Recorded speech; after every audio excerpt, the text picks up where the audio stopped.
सम्पदः शुभं कुरु त्वं कल्याणम्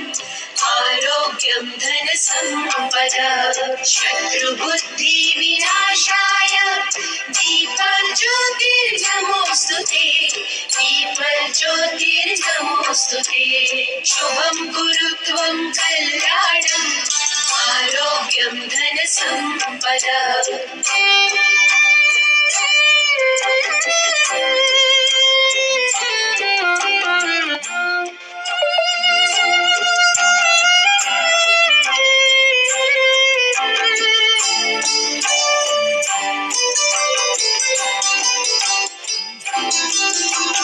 दीपज्योतिर्परब्रह्म दीपज्योतिर्जनार्दनः दीपज्योतिर्परब्रह्म दीपज्योतिर्जनार्दनः दीपो हरतु मे पापम्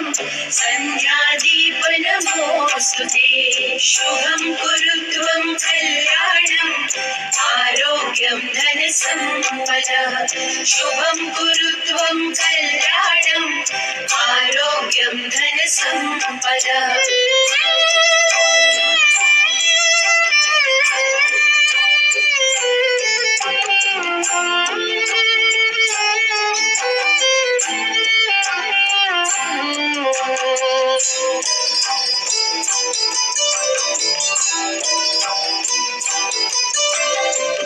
दीपब्रह्मरूपस्त्वं